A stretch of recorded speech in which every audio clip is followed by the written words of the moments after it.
Before my self-reflection and healing journey, I had really high highs and really low lows.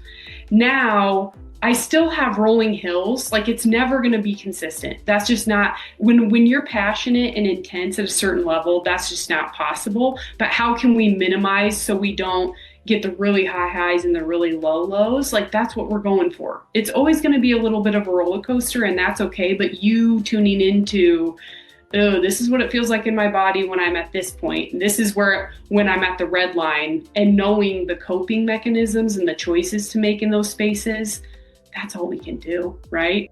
Welcome to Normalize the Conversation. I'm your host, Francesca Reicherter.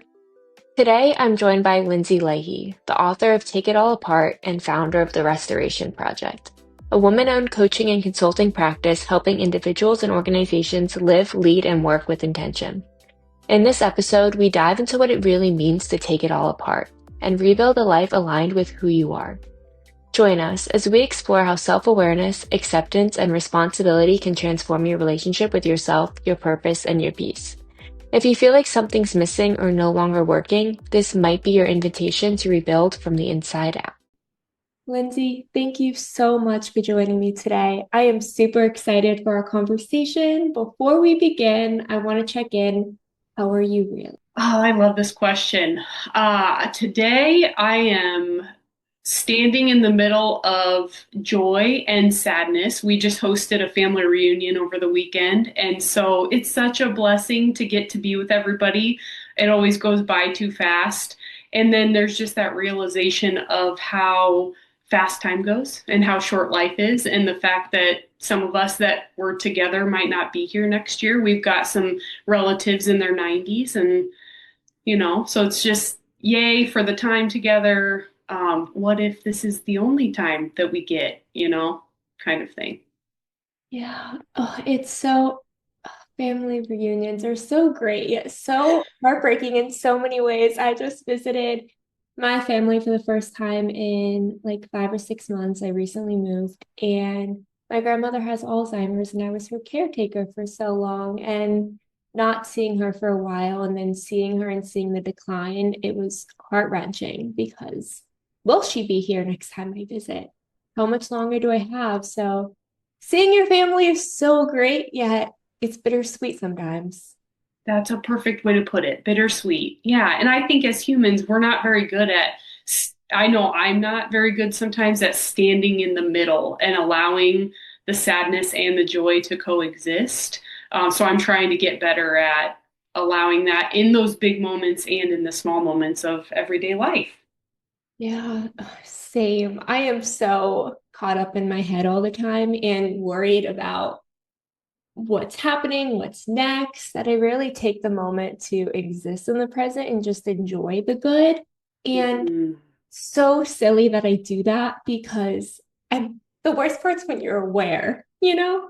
Yep. Like, I know I'm doing this. Why am I doing it? And I've been feeling that a lot lately. Reading your book just really helped me recognize a lot more of how stuck I feel because I can acknowledge that I've done some things that I really enjoy and I've chased after my passion and my purpose and I love doing it. But I also get so caught up in my head that I'm not doing enough and I'm failing and I should be doing more. And then I just discount everything and discount myself and where I fit in. And then I spiral.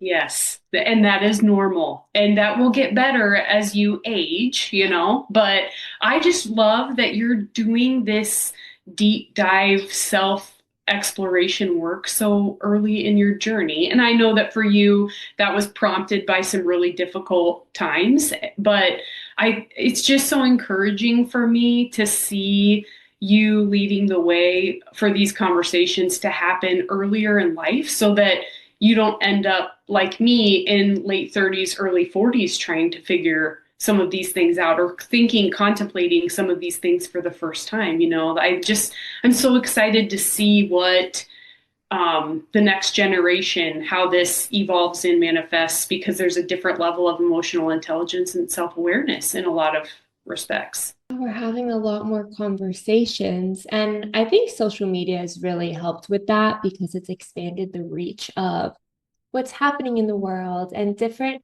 books we can be reading. Everyone I talk to now is on TikTok. Apparently, books are always trending. I rarely open the app, but apparently, books are always trending. I was at the nail salon recently reading because I'm always reading, and someone stopped and was like, I saw that trending on TikTok. Is it good? It was The Power of Now.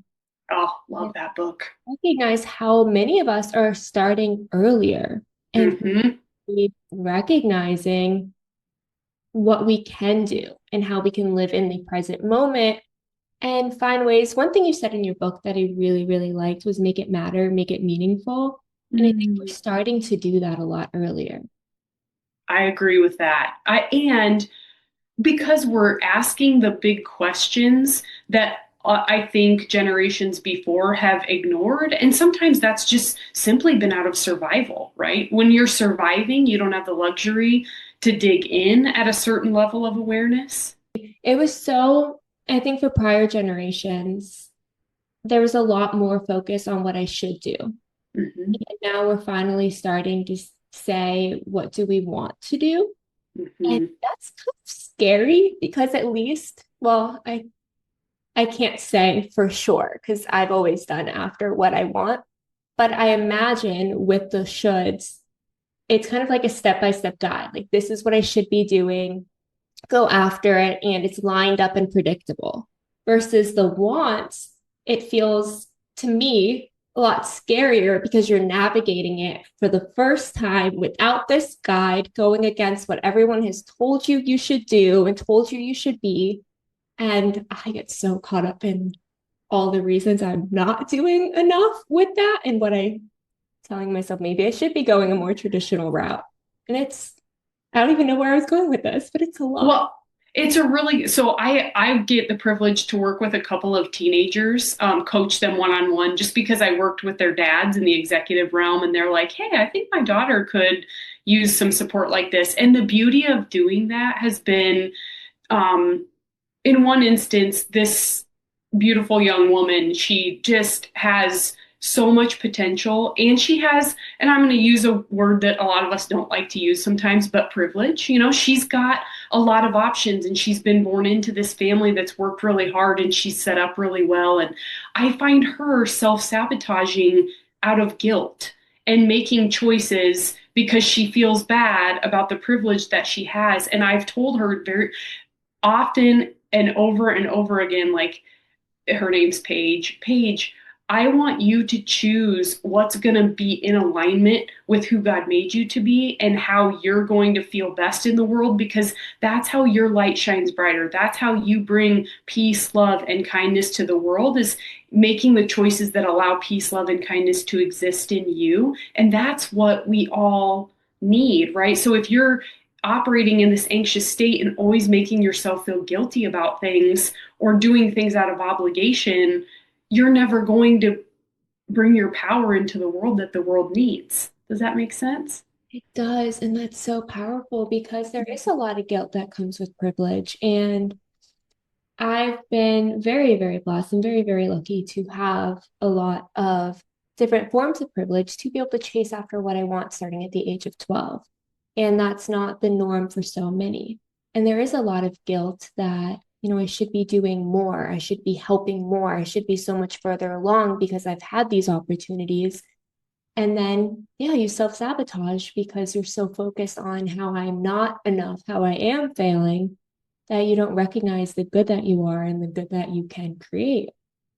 And it will never be enough. Like, as a young person, I will just tell you that if you don't know, if you can't figure out how to live in that space of peace with what is while still pursuing potential now, you will stay in that cycle of not feeling like you're enough and you're not doing enough through the rest of your life. So there's no right answer other than just continuing. And I think you've talked about this in other podcasts and you're starting to do this more, but just recognizing and celebrating how far you have come and the people that you have helped. I know in my coaching practice it's the same. I always see who I can't help and who I haven't served yet, instead of taking that energy and that focus on the people right in front of me and the people that I have and the impact that has been made. And my shift in focus, even in little ways, like at the end of a day, taking in the good that I did that day has really helped me be able to stand with peace in what is while still pursuing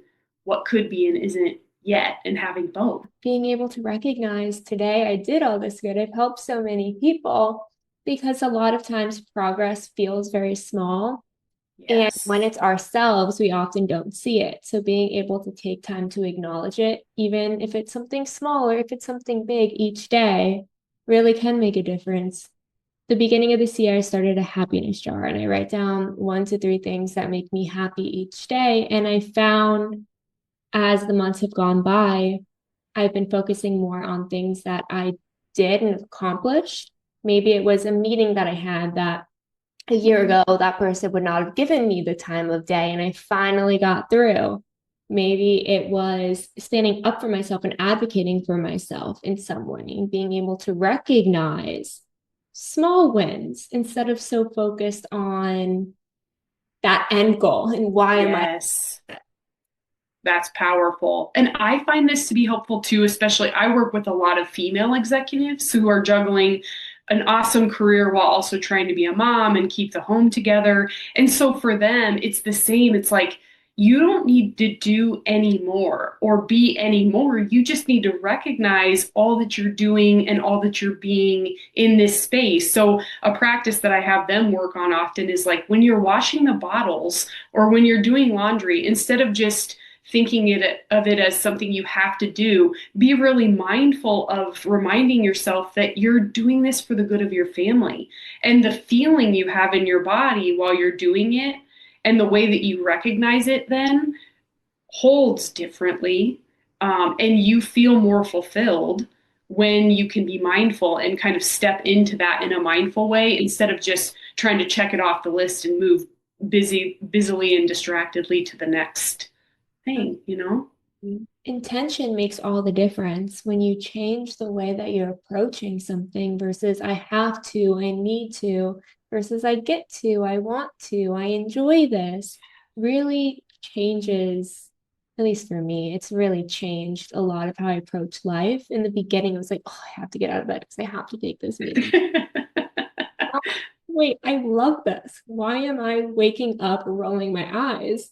And I've started waking up saying, like, thank you that this is on my schedule because I am so excited for the opportunity to be able to just have conversations. That's so wise. I mean, the fact that you are making those mental shifts now is so powerful. I just can't even, by the time you're 40, I'll just be so excited to see what different patterns you've created in your life because you've shifted those thoughts and your actions in that really meaningful and intentional way. Yeah, I can't wait to fast. I wish I could fast forward to that point. Already figured out. But I finally got to a place where it wasn't, oh, I have to get up and do my hair and makeup. And it was, I get to, or if I don't want to, I don't have to, just maybe some good lighting and it'll be fine. There you go. A little bit of vanity there, but it's fine. It's being able to just recognize the how much I love what I get to do. And I want to say, from my perspective, women often aren't allowed to do things for enjoyment. They usually Hmm. for the good of others. And sure, what I do, I feel like sometimes maybe help others. I hope it does, but it also feels really good for me. And that's okay. It shouldn't feel guilty or selfish for that internal gift that I get. That is a really powerful cultural narrative that has to be shifted because it's we are indoctrinated as women to take care of other people and to think of other people first. And especially as we get older and then have families and are trying to support people in all these different spaces of our lives and in all these different roles, if you don't have an eye on you, your bucket gets empty and you can't help people with an empty bucket. No, you really can't. I was very blessed and privileged to have the opportunity to be a caretaker for my grandmother for so many years. And I love her so much. And I am 99% confident that I would do it all over again. At the same time, it was so draining because I never got to exist for myself. I Mm, was so caught up in being everything I could for her, which again, I'm so like appreciative of the opportunity to be someone who can do that. A lot of people can't. Yet it really drained all of who I was at a time in life where I was supposed to be discovering who I am and where I fit in. And it made me feel so behind everyone else. yes. I really honor and appreciate too that you can now, after this experience, look back and say, I would have done it again, and maybe I would have done it a little differently. I'm paraphrasing, but you learned a lot in that process, and that's the part that I think we don't spend enough time with. That's the impetus of my book, Take It All Apart, is really at the root of it is reflecting on our lived experience and how it's shaped our beliefs and our behaviors and what patterns that's created in our lives. And when we live from a place of unawareness, which is normal when our identity is forming and the world is shaping us according to the messages that we're hearing, the cultural pressures. At some point, we've got to wake up and realize, oh, I have agency here. I have a choice in this. Do these beliefs and behavioral patterns work for me or not? And in that little window of your experience with your grandma, maybe you would have done that a little bit differently so that maybe the outcome remained the same, but how it felt could have been different, maybe. Exactly. It's again a privilege to get to do that. At the same time, again, it's so hard when you just aren't making the time to recognize like how your beliefs are impacting your behaviors. And because I believed that I was supposed to be a caretaker, I believed I was supposed to take on this role by myself and figure it out alone. All my behaviors were centered on that. And I was slowly losing myself more and more, again, at a time where I could have been making plans for who I wanted to be and where I wanted to go. Granted, I was doing my work, I just wasn't doing it in a place of excitement in the way that I get to now. And that's another thing in your book that I really, really loved was you said something about the gap between intention and action. Because I had Mm-hmm. this intention of taking care of myself, this intention of self-care, of self-discovery, of figuring out what my passion really looks like and planning for it. But all of my actions were disconnecting from that instead of aligning with it. You are so wise and at your young age. I mean, part of this is you've had some really difficult lived experiences, right? And that none of us want to suffer or be in suffering with loved ones like you have. And also, those are these same things that give you these gifts of wisdom, right? But I feel that right now, Francesca. I'm in the middle of, I'm more impactful in my coaching practice than I've ever been. And at the same time, I feel called to slow down. And so I have to really wrestle with all these opportunities are in front of me, and I could fill my whole schedule and calendar, but that depletes my energy and takes away from bigger yeses. And so I've got to, at this point in time, I'm kind of going back to what does success look like for me in this season? What's meaningful and valuable? What do I need? What do I feel like God's calling me to? And the pattern that got me here, helped me build my business these last 5 years, is not the same pattern or choices or beliefs that's going to get me to the next five. And that's the part. It looks different for all of us, but creating space for that reflection of here was my intention, here's my action, how do those fit, how do those not align? That space is what helps us slowly and gradually get more in alignment. And it's a never ending process. We never get there and stay there because life changes and the world changes and we change.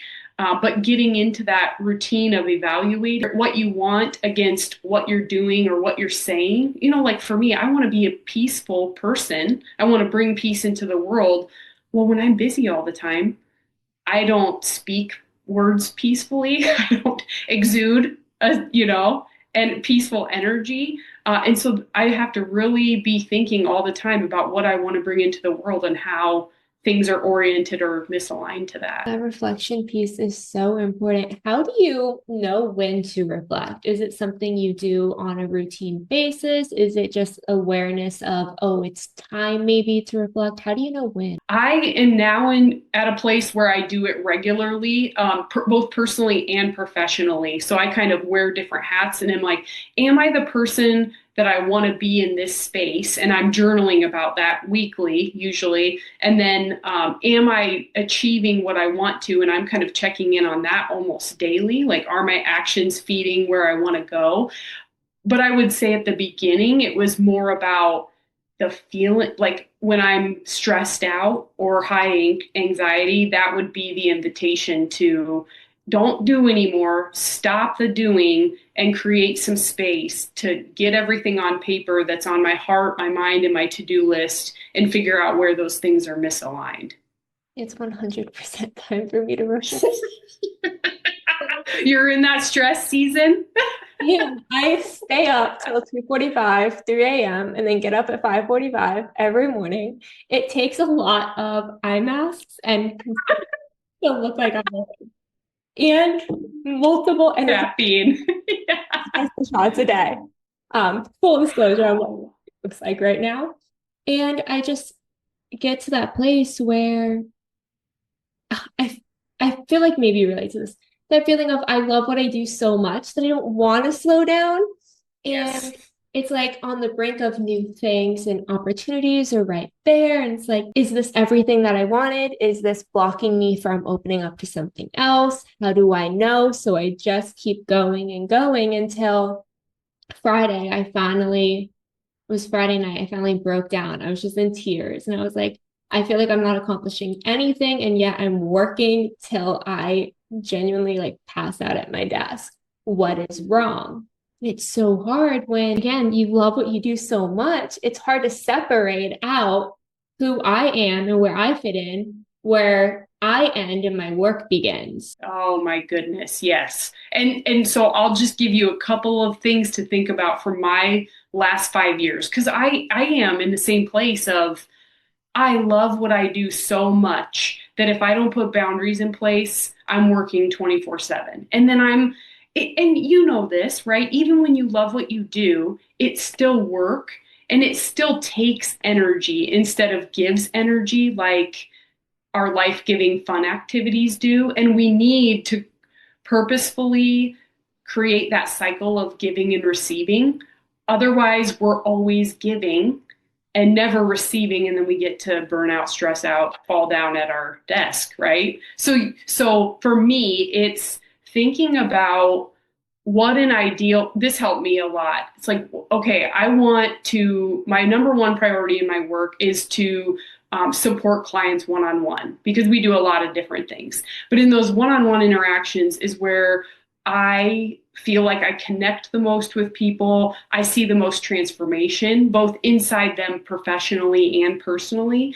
And in order for me to do that, to create space for that level of connection and openness to let the real work emerge, that takes a lot of energy from me. So even though I could technically see 6 clients a day, from an energetic standpoint, I can only really see 3 if I want that. So I had to kind of change my definition of success to be more aligned with the energy and outcome rather than the time and the input. Does that make sense? It does. And I love that because I drain my energy. And I think, well, I just got to keep going because I love it. And I don't pay attention to how much it takes out of me sometimes to the point where at this point, so many years in, I should not get to a place where I'm on the floor crying because I'm overwhelmed and overexhausted and convinced that I'm not doing enough. I should be able to recognize that I am, but without that reflection, I just, without checking in with myself, without checking in with how I'm feeling physically, mentally, spiritually, it is just going to continue that, perpetuating that cycle of work till I pass out on my desk, 5 days in a row, cry about it. And like you said, I'm like you, I'm a tough learner. So I just got sick 2 weeks ago for the same reason because April and May, we always know are very full and busy. And I just hit a wall. And then that was so don't be too hard on yourself. There are small things about like how, what does ideal look like? What does that really take out of me? How do I need to replenish and how do I prioritize those tasks so that I have that give and receive and a better rhythm. But there are seasons, Francesca, where it's just busy. Like you have an opportunity and you're going to take advantage of it and you're going to go all in. Then I think for you and me, we just have to recognize one, when we hit the wall, that it's okay because we knew what we were signing up for. How do we regroup? Do we need to come out of it? Do we need to stay in it for a little bit longer, knowing that this season is going to end? But second, probably more important is when you sign up for that really busy season, then at what point are you creating a break so that you can reset your rhythm so you don't stay in that intense. So I take breaks in August and in January. Like I take a full sabbatical in January because my busiest season is October, November, December. That forces me to reset my rhythm. Okay, you're really validating everything that I'm feeling, and I appreciate it so much because I'm always convinced I'm the only one feeling this way. So thank you. And I love that you take that break. That was something I did for the first time. I took a month and a half, I believe, off podcast recording because I just had so much happening and I knew talking to people felt very difficult. I wasn't able to, I was, I don't know what happened, but I forgot how to breathe. But if I started talking too much, I just felt like I couldn't breathe. I didn't know, like I was holding my breath talking. It just got to a place where it was so difficult to communicate. And it's so funny because this is my favorite thing out of everything I do is the podcast. And I couldn't do it. And taking that Wow. today was my first day recording again. So thank you. Oh, You today. I mean, good for you for taking a break.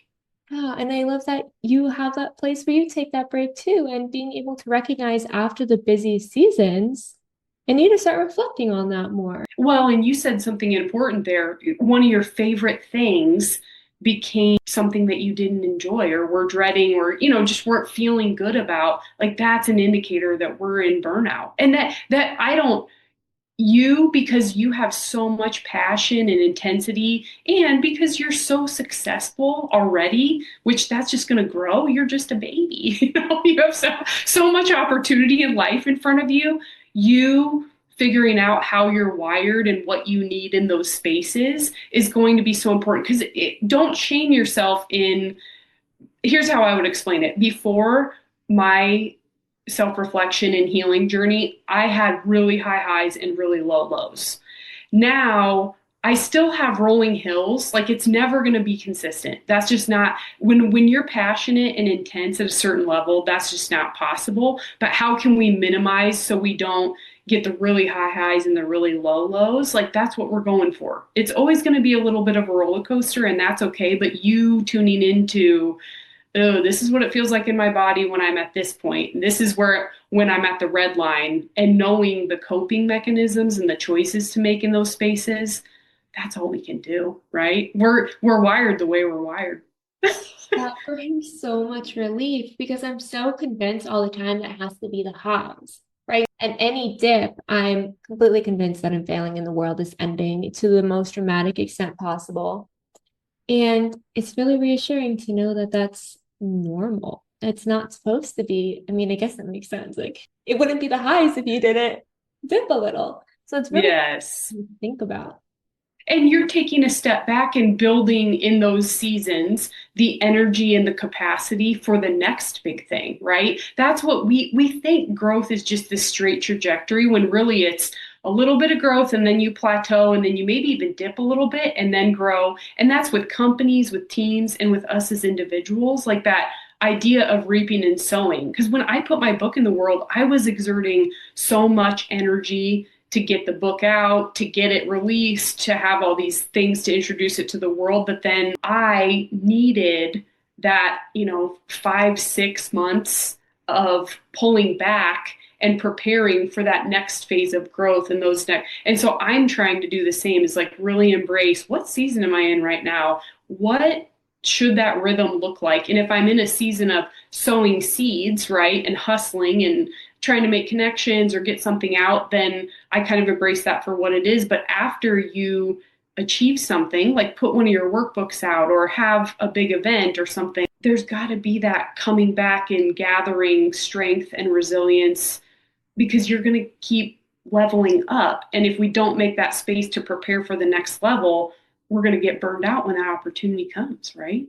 Absolutely. And just the fact that we deserve to celebrate what we've accomplished. We're so focused on that next level, that next step, that we often don't.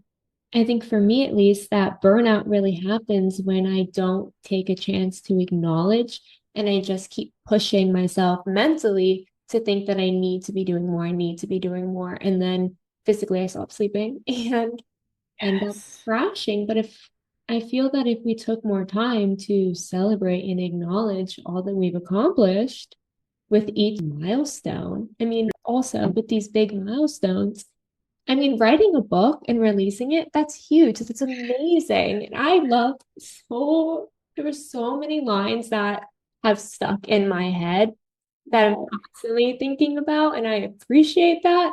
But it's amazing just to be able to create that. And oftentimes we just don't make the time to celebrate.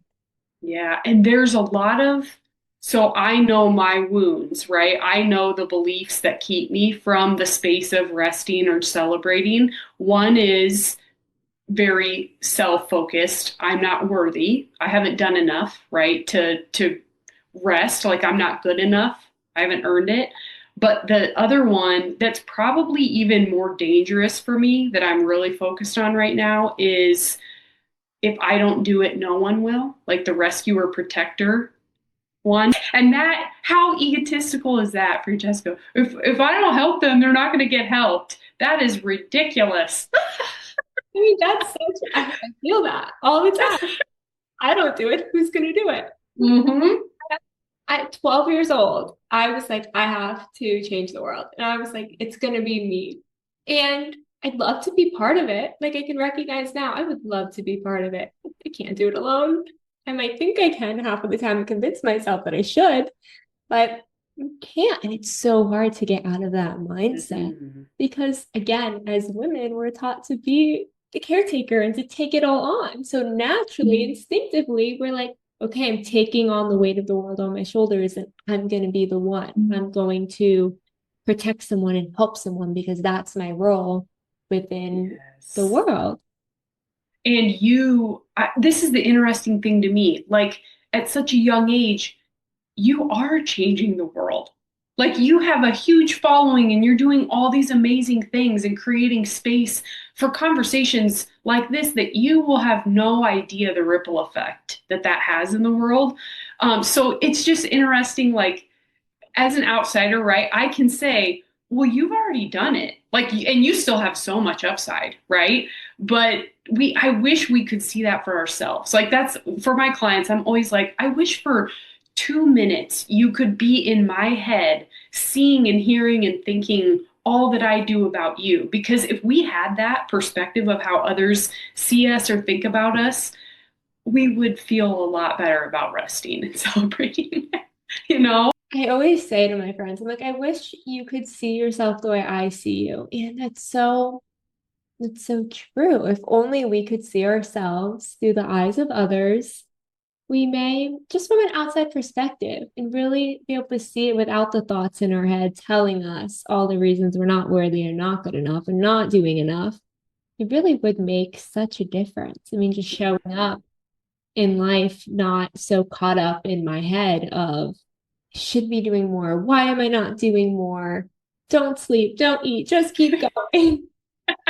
And that's the power of being in community, right? So with my clients and with you, one thing that we do is regularly request feedback from other people, because then you're getting that positive affirmation and that validation. Also probably critical feedback and how you can improve. But I think more importantly today, we need the feedback from the validation that we are doing enough, or that perspective of how much we have accomplished.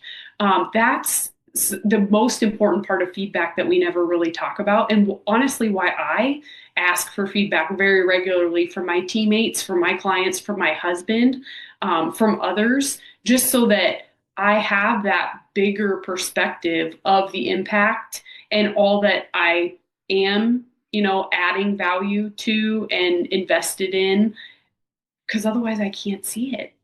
Yeah, it's so true. And one thing you said in your book was asking people who are going to be honest, because I love my friends so much. I really do. They're never going to not tell me how amazing I am, which I appreciate. I love feed my ego, please. But also, it helps to have that reality check and know that they are being honest. They really do see what you're doing in this value and they believe in you. And it's not, oh, you're going to tell me that anyways. You're going to help call me out or give me advice, maybe help me see a redirection. Having that one person, oh, mine is my dad. Love you, dad. Um, You that guys have such a strong relationship, it seems like. That's so amazing. we do, and he's so funny the way he goes about it. One day I was like continuously going and going and going, and I was constantly like, I'm not doing enough. I need to be doing more. What's wrong with me? And he just left me a book with a sticky note. It was Who Moved My Cheese? And he's like, and I, hindsight, in that moment, I'm so mad. Hindsight, after I read it, I was like, wait, I could be doing this. I need to make this pivot and adjustment. And it did help so much in that moment. Mm. But having someone who will be honest and not just honest, but give me some kind of direction. If he told me what to do, I totally would not have listened. I would have like got defensive. You don't know. My work's different, as a daughter does. But being able to have that resource, that book that helped me recognize it was so important. So I appreciate having someone who can be honest. And I love that you talked about it in that book because so many of us look for people who are going to agree with us, people who are going to make us feel good because that's a lot more exciting and fun, you know? Oh, yes. And like you said, you want those people to be your friends so that they're filling your bucket and feeling good. But we do need those other people that we trust and respect who can. And kudos to your dad for thinking through how is she going to best receive this and how can I offer it in a way that's not going to have her defensive or shut down, but will give her perspective to think about it differently and find her way there on her own. That's such a therapist thing to do. It's different for all of us. And that's a big thing we don't always recognize. Just because something works for someone else doesn't mean it's going to work for us. And being able to recognize, again, what you want and being able to plan for this is what I want. This is what I'm going to go after. With that, taking that intention, turning it into action, and focusing on just who I am and who I want to be and what I value, what I believe, and how I'm going to show up in the world. When we're able to make that shift, it makes all the difference. Mm. And like you said, then we're not so worried about getting external validation and we're not defensive when other people make choices that are different from. And that's why this work is so important in the world that we live in today, because whether you're working inside of a team at an organization or you're trying to, be part of a movement together or just be in your family, if we are not healthy, whole, self aware